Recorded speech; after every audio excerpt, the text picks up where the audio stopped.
en la trinchera cultural, transición, Guerra Fría y filosofía de la ciencia en España. El objetivo de mi intervención va a ser el siguiente, va a ser intentar ofrecerles una panorámica del proceso de infiltración e institucionalización de la filosofía anglosajona de la ciencia, la mal llamada filosofía analítica o epistemología en España, coincidiendo precisamente con la transición. Esta coincidencia no es, a mi juicio, casual y demanda una explicación que yo voy a intentar aquí ofrecerles atendiendo a la Guerra Fría y a la dialéctica entre estados e imperios. A lo que vamos a asistir, por así decir, va a ser a una transformación de la filosofía de la ciencia franquista, léase la teología, a la que precisamente la filosofía administrada en España le debe todo su prestigio, en la filosofía de la ciencia democrática, que va a ser la ciencia positiva, la que a día de hoy pues, nos inunda y está más estudiada. Claro, debo comenzar, como si dijéramos, este estudio asumiendo una perspectiva internacional, aunque sea más o menos a trazo grueso. Esa perspectiva internacional tiene que ver con lo siguiente, y es que la difusión de la filosofía analítica, de la ciencia, de la filosofía anglosajona, no se puede disociar de la potencia del imperio norteamericano. De igual manera que la difusión del marxismo y del materialismo dialéctico pues es también indisociable totalmente de la potencia que la Unión Soviética tuvo en el Segundo Mundo.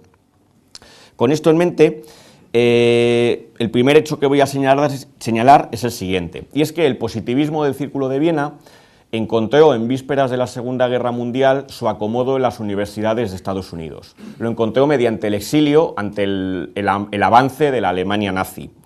Precisamente, tampoco nos debe extrañar un hecho, y es que Karl Popper, ese liberal, pues encontró al poco tiempo, también después de un cierto periplo, su acomodo en las universidades de Inglaterra. Precisamente lo encontró en la London School of Economics, donde precisamente, y esto no es casualidad, en 1946, recién acabada la Segunda Guerra Mundial, va a fundar el Departamento de Filosofía, Lógica y Método Científico. ¿Qué positivistas lógicos emigran a Estados Unidos? Pues la lista es amplia. Carnap, Reichenbach, Hempel, Philipp Frank, Herbert Feig. Solo Otto Neurath se resistió a emigrar, aunque realizó visitas frecuentes a Estados Unidos. Estos autores, no sin problemas, van a reflotar el neopositivismo en América. Digo no sin problemas por lo siguiente, y es que se van a ver sometidos a una gran presión intelectual, sobre todo teniendo en cuenta el periodo anticomunista al que ligamos al macartismo. No es muy sabido que, por ejemplo, el FBI investigó a Carnap o investigó a Frank. Y al final, ¿cuál fue el resultado? Pues que estos autores reflotaron efectivamente el neopositivismo, pero ajustándose a esas tendencias anticomunistas. ¿En qué sentido? Pues, en primer lugar, van a obviar cualquier consideración de los valores sociales o políticos en la ciencia, y también, en parte, la historia de la ciencia. De tal manera que el resultado va a ser una filosofía de la ciencia formalista, abstracta, y que se va a ver confinada a una serie de tópicos técnicos. Si ustedes recuerdan algunos, pues el estudio de la inducción, de la lógica formal, de la semántica, de la explicación científica, etc. No obstante, Thomas Kuhn publicaría su revolucionario libro La estructura de las revoluciones científicas en 1962 como un monográfico histórico dentro de la colección Enciclopedia Internacional de la Ciencia Unificada, que era una colección que más o menos estaba ligada al grupúsculo neopositivista americano. Lo que me interesa aquí señalar de la obra de Kuhn es que lo que Kuhn va a canonizar ahí es una perspectiva teoreticista, que está ligada a un historiador y filósofo de la ciencia que es Alexandre Poiré. Poiré estaba muy influido por el magisterio de Husserl y Bergson, y entonces tenía una concepción de que la ciencia de nuestros días era teoría, y fundamentalmente eso, teoría, y nada más que teoría. Claro, lo que no se suele contar es que Poiré era un ruso blanco emigrado y profundamente anticomunista. De hecho, el ascendiente de Poiré en Norteamérica y en los padres fundadores de la historia de la ciencia, como Sarton o Cohen, es importantísimo. Poiré negaba cualquier influjo de la sociedad en la ciencia, y cuando alguien en su presencia pues, señalaba la importancia del contexto material o técnico de la ciencia, él solía contestar, el maestro contestaba lo siguiente: interesante, pero un poco marxista. Lo que intento con esto señalarles es que la famosa obra de Kuhn, La estructura de las revoluciones científicas, no es solo la salida explosiva a la cual condujo el positivismo a la filosofía de la ciencia, a la mal llamada epistemología, sino que es también un documento más o menos ejemplar de la época de la Guerra Fría. No en vano, otra obra muy importante, que es Ciencia, Tecnología y Sociedad en la Inglaterra del siglo XVII, de Robert Merton, un sociólogo, esta obra fue publicada en 1938, pero no fue reeditada hasta el año 70. Y es muy curioso porque cuando se reedita, Merton en el prólogo se queja de que la lectura que se ha hecho de su obra ha sido totalmente sesgada. Dice, durante 30 años solamente se ha leído la primera parte del libro, que era la tesis idealista, o por así decirlo, la línea de Max Weber, weberiana, de que la ética puritana había sido un buen caldo de cultivo para la ciencia moderna. Pero si ustedes echan un vistazo al libro, verán que la segunda parte y más extensa es una tesis materialista, es una tesis en la línea de Boris Hessen, que señala que las necesidades económicas y militares ofrecieron una influencia muy poderosa en el desarrollo de la ciencia moderna. Bien, pues esa parte se omitió durante 30 años. Bueno, lo que estoy intentando mostrarles es que estas presiones intelectuales ejercieron una influencia importante, como si dijéramos, de puertas adentro del Imperio norteamericano, canalizada en algunas de sus acciones a través del FBI, como ya les he mencionado. Pero en otros casos, de cara al exterior, también va a haber ese tipo de acciones. Muchas de ellas, como se han encargado de estudiar entre nosotros, pues Gustavo Bueno Sánchez e Iván Vélez, pues la CIA, a través de diversas fundaciones pantalla, como la Fundación Rockefeller, la Fundación Fairfield o la Fundación Ford, pues financiaron el Congreso por la Libertad de la Cultura, a fin de esparcir la ideología, pues digámoslo así, capitalista de la libertad frente al totalitarismo comunista. Me interesa señalar que en la agenda del Congreso estaban los estudios de la ciencia. Se financiaron revistas como por ejemplo Minerva o Daedalus o Science and Freedom, que tenían que ver con la filosofía de la ciencia, y a muchos encuentros que organizó el Congreso en América, pues acudieron las estrellas epistemológicas del momento, pues como Kuhn, Popper, Quine, Putnam, etc. Con todo esto intento señalarles que la Guerra Fría no solo se jugó, insisto, en el tablero político, sino también en el tapete cultural, y que la Guerra Fría cultural, pues en cierto modo no fue sino la continuación de la política por otros medios. También en España. Los dólares del Imperio norteamericano sirvieron, a través pues, de la Comisión Española del Congreso por la Libertad de la Cultura, para financiar a esos sectores más socialdemócratas, europeístas y capitalistas, por así decirlo, dentro del franquismo, incluyendo en este grupúsculo a los antaño nacionalistas y hoy ya pues, claramente secesionistas. Eran esos individuos flotantes, como si dijéramos, que no se casaban ni con el franquismo, pero tampoco estaban ligados al comunismo. Era esa tercera vía la que interesaba aprovechar para el Imperio norteamericano. Se podría decir o se podría hacer una interpretación diciendo que en cierto modo el ortograma que estaban manejando los Estados Unidos era que se prefería, por así decir, que una futura transición condujese a una España rota antes que a una España roja, donde pues, se pudieran poner en cuestión los intereses norteamericanos que el franquismo había consolidado. Bueno, Gustavo Bueno Sánchez e Iván Vélez han estudiado pues, la nómina de esos intelectuales que acaso ingenuamente estuvieron en la órbita del dinero estadounidense.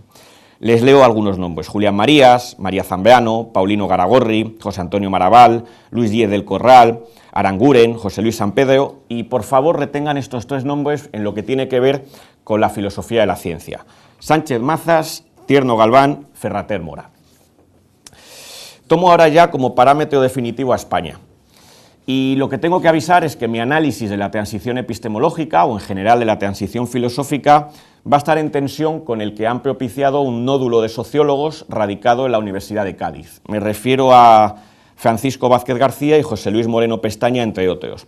Empleo precisamente el rótulo nódulo para referirme a ellos, pues porque es el que ellos curiosamente usan para diseccionar los herederos y pretendientes de la filosofía española, aunque curiosamente omitiendo cualquier referencia al rótulo nódulo materialista y su cristalización con sentido filosófico pues 14 años antes. Entre los puntos de fricción entre mi análisis y el suyo señalo los siguientes. En primer lugar, una diferencia de método, algo que ya han señalado entre nosotros Marcelino Suárez Ardura o Emmanuel Martínez Alcocer. Su concepto de nódulo gira en torno a la filosofía administrada y nuestro concepto de nódulo gira en torno a un sistema filosófico. Claro, cuando uno les hace esta crítica, como se la hizo Marcelino, la respuesta que dio Francisco Vázquez en un artículo de la revista Circunstancia de la Fundación Ortega fue decir que esa acusación de reduccionismo sociológico pues que estaba totalmente desenfocada. Pero como muy bien dice Marcelino, cuando empiezan a argumentar, pues no se sabe muy bien, dice, si el que está hablando es el sociólogo, el filósofo, el indígena o el indígena disfrazado de sociólogo. En segundo lugar, el segundo punto de fricción tiene que ver con el siguiente, y es que no considero, y esto también es algo que ha señalado y se lo ha hecho llegar el profesor Lasaga a Francisco Vázquez y a Moreno Pestaña, que se pueda decir, así como así, que Gustavo Bueno o Manuel Sacristán son discípulos orteguianos. Pues Ortega, como dijo Goethe de Kant, estaba disuelto en el ambiente, pero de ahí a considerar a Bueno o a Sacristán como seguidores de Ortega, bueno, pues dista un abismo. En tercer lugar, creemos que la figura de Tierno Galván amerita un análisis mucho más profundo por su centralidad del que dan estos autores. Y en cuarto y último lugar, pues discrepo de la superficialidad con la que estos autores, estos sociólogos gaditanos, analizan el nódulo de Oviedo, el materialismo filosófico. Dicen que está, por ejemplo, el repliegue. Bueno, pues yo les invitaría desde aquí a que usen los métodos de la sociología empírica y, por ejemplo, miren el número de visitas del canal de la Fundación de YouTube, donde, por ejemplo, el canal de la Fundación, cuando consulté, acumula más de 2.100.000 visitas, cuando, por ejemplo, el del Museo Nacional del Prado, que fue creado varios años antes, solo cuenta con 1.400.000. Por descontado, sí que hay dos cuestiones en las cuales mi análisis y el suyo de la transición filosófica y epistemológica va a coincidir. Por una parte, no creo, y en eso estoy de acuerdo con ellos, también lo sostienen, que el franquismo fuese filosóficamente hablando un erial, un tiempo de silencio. Y en segundo lugar, creemos, y ellos también lo creen, que la transición filosófica hay unos hilos de continuidad que son mucho más fuertes que las rupturas y que no se puede hablar ni mucho menos de una especie de rupturismo emergentista, como enseguida veremos que hacen ciertos autores de la filosofía analítica. Centrándome ya en la transición epistemológica, hay que decir que la filosofía de la ciencia analítica va a aparecer en España de la siguiente manera, como una especie de tercera vía frente al tomismo que estaba institucionalizado y frente al marxismo que hacía suyo la oposición comunista. También hay que decir que la filosofía de la ciencia que aparece después de la Guerra Civil no se puede decir ni mucho menos que aparezca de cero. Elena Ronzón ha señalado pues, ciertos hilos que hay curiosamente también con el periodo anterior. Entre esos hilos estaría pues, la labor editorial de Ortega, de Rey Pastor y, por ejemplo, citar el hecho de que la primera vez que en España se da noticia en español del positivismo lógico es en las páginas de Revista de Occidente en un artículo de Julián Marías, en el año 36. Con esto en mente, voy a señalarles ciertos hitos de una manera un poco telegráfica para que ustedes vean cómo se puede reconstruir este periodo. El primer hito tendría que ver con la creación en 1952 en el Instituto de Filosofía Luis Vives de Madrid de algo insólito hasta entonces, y es una sección dedicada a la filosofía y a la historia de la ciencia, bajo la tutela del matemático Rey Pastor, pero también, y esto curiosamente suele omitirse, con el apoyo explícito del director de la institución, del padre Juan Zaragoeta, que era el que había sustituido al padre Barbado y al padre Ramírez en la dirección del Instituto Luis Vives. Poco más tarde, la sección se dotará de un órgano de expresión. Ese órgano es la famosa revista Teoría, revista de teoría, historia y fundamentos de la ciencia, dirigida por Miguel Sánchez Mazas. En la revista publicarían Ferrater Mora, Raimundo Dudis Baldrich, Carlos Solís o Gustavo Bueno. Por ejemplo, Gustavo Bueno en el número 1 publicaría una recensión del libro sobre el Círculo de Viena que precisamente había publicado solo un año antes, Viktor Kraft en alemán. Pero claro, como ustedes saben, con las primeras jaranas universitarias y estudiantiles en el año 55, pues este proyecto se va a pique, también coincidiendo con que Sánchez Mazas se exilia en Suiza. Curiosamente, allí entrará en la órbita del Congreso por la Libertad de la Cultura, no solamente publicando la revista Cuadernos, sino también asistiendo a París a dar charlas al comité del Congreso pues, sobre la universidad en el franquismo. El siguiente hecho relevante en esta panorámica de la filosofía, de cómo va entrando poco a poco la filosofía de la ciencia en España, la filosofía analítica, tiene que mencionar obligatoriamente a Tierno Galván, que es otro colaborador del Congreso por la Libertad de la Cultura.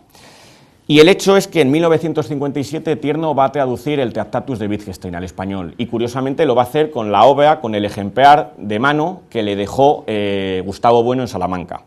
No obstante, hay que decir que la figura de Wittgenstein ya había aparecido en varias obras de Ferrater Mora y en publicaciones vinculadas al Congreso, incluso en alguna de ellas traducida de Ferrater, traducida curiosamente al catalán. Pero el hecho fundamental, sin duda alguna, va a ser este, y es que en los primeros meses de 1961 va a echar a andar un proyecto editorial, que es el proyecto de la madrileña editorial Tecnos, de la colección Estructura y Función, el porvenir de la ciencia. Curiosamente lo va a dirigir Tierno, ¿quién si no? Y su andanza, que se va a prolongar hasta el año 78, va a servir para ir alimentando al incipiente público analítico, como si dijéramos las principales obras de la filosofía analítica o anglosajona de la ciencia. Si uno echa un vistazo a los traductores de la colección Estructura y Función, encuentra que son las futuras estrellas de la filosofía analítica en España, las que cogerán las cátedras a partir del 75. Solamente voy a mencionar a una, porque es el personaje que me parece que es central para este análisis, y es Javier Muguerza. Ahora hablaré de él. Simultáneamente a lo que estaba pasando en Madrid con la editorial Tecnos, en Barcelona la editorial Ariel comienza a lanzar también una serie, la serie Cetein, a cargo de Manuel Sacristán, donde también empiezan a publicarse obras de filosofía analítica, pues por ejemplo las de Quine.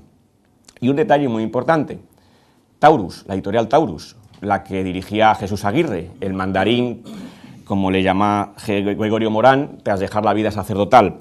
Pues en 1961 va a publicar la primera obra de Karl Popper volcada al español. ¿Y saben ustedes cuál es? La traduce Pedro Schwartz, y eso ya les dará una pista. Pues es la crítica liberal al marxismo, es la miseria del historicismo. Es la primera obra de Popper traducida al español. Poco después, en las series Estructura y Función, empezará a aparecer la lógica de la estructura, la lógica de la investigación científica, traducida, si no recuerdo mal, por Víctor Sánchez de Zabala, etcétera, etcétera. En estos años es que el protagonista ya empieza a ser no ya un positivismo americanizado que estaba perdiendo garra, sino Popper. Precisamente Popper visitará en el año 68 Burgos.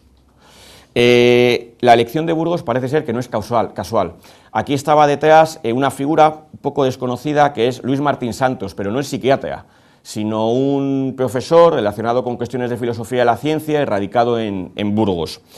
Allí en Burgos, según parece ser, Javier Muguerza le hizo referencia a Popper a Kuhn.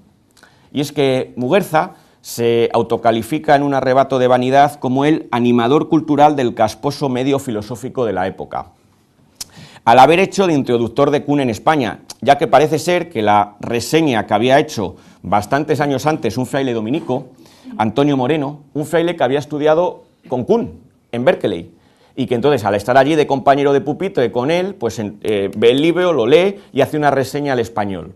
Pero parece ser que eso no cala, y entonces es Muguerza el que, bueno, pues se autocalifica así. ¿Quién es Muguerza?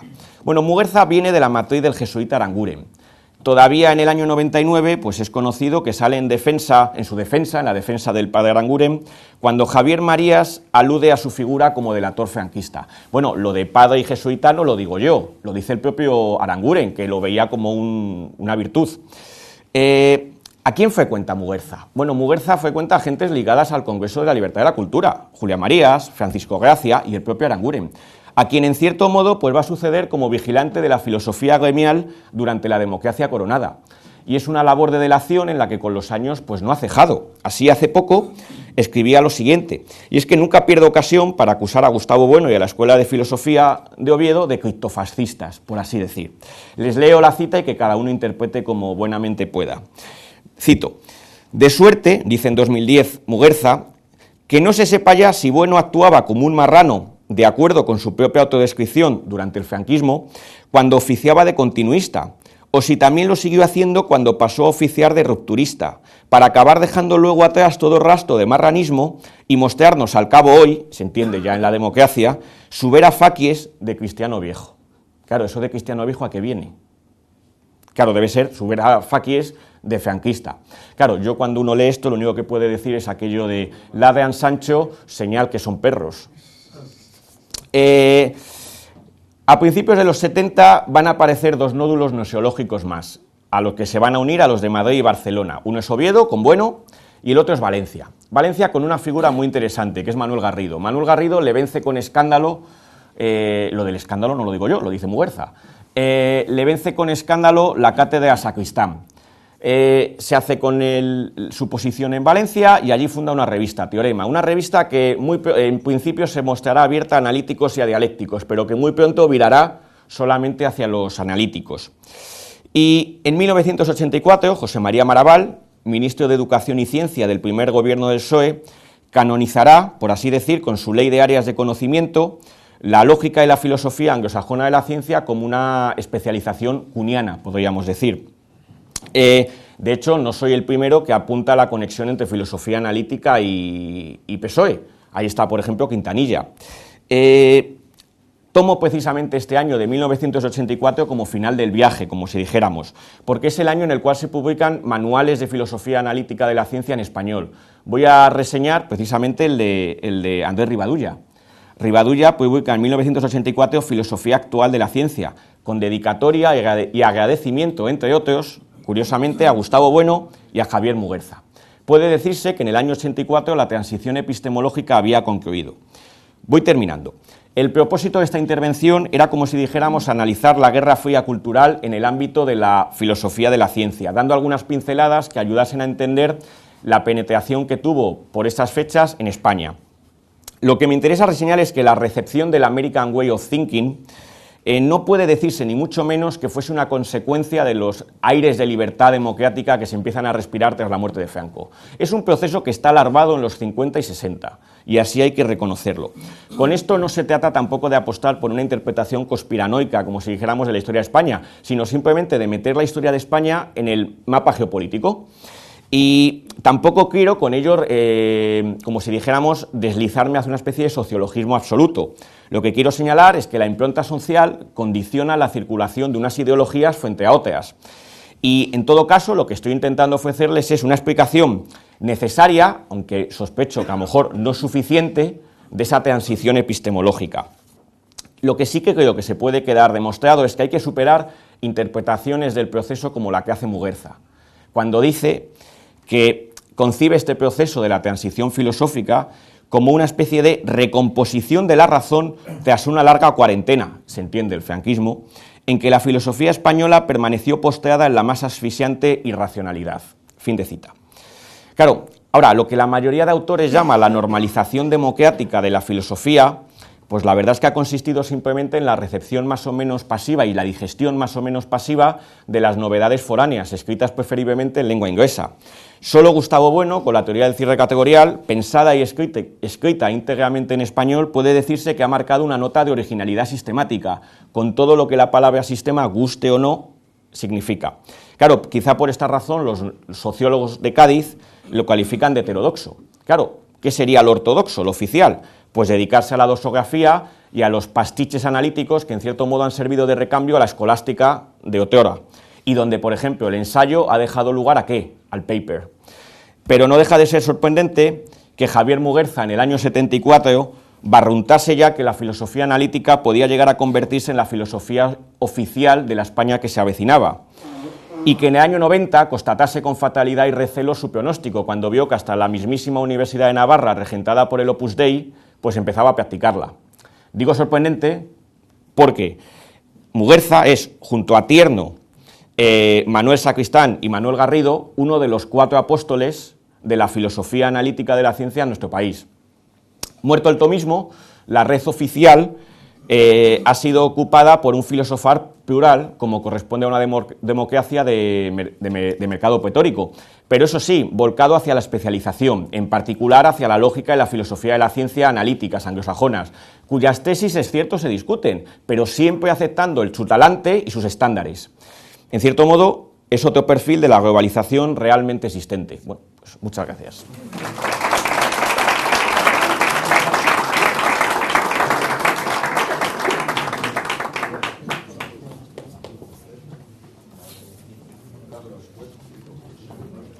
Carlos, bueno, pues felicidades. Vale, un comentario por alusiones, sobre todo, ¿no?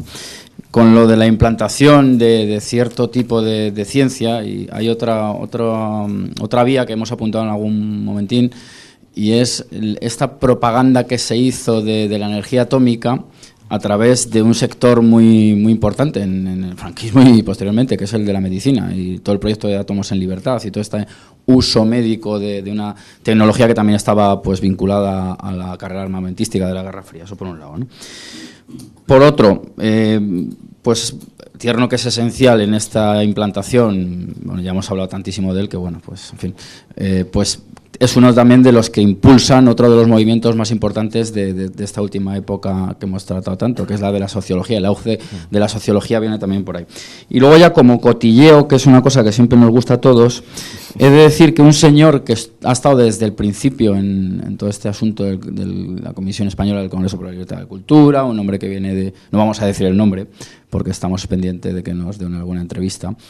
Pues un hombre que ha estado desde el principio en este lío del comité o la comisión, en la que nunca se cita, bueno, ningún documento se cita, quizá porque se le sospechaba en la órbita comunista, pues ahora acusa a Bueno precisamente de franquista y sigue estando ninguneado para este grupo. Bueno, lo digo para que saque cada uno sus conclusiones y abundar incluso en lo que acabas de decir, en la originalidad, que no es la única virtud del sistema de Bueno, sino es el sistematismo probablemente.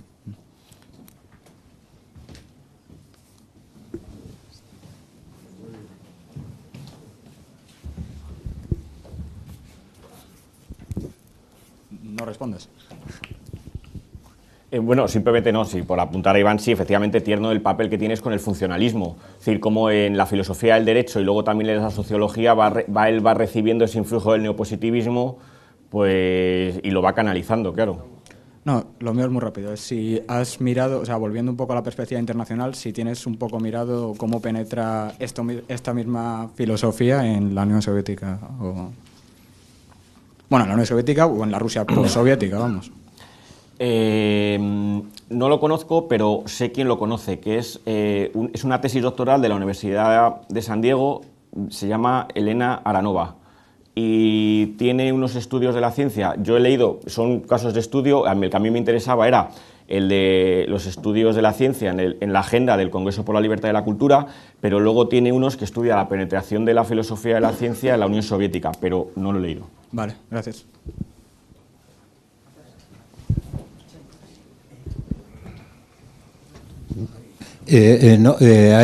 Hay otro elemento de conexión.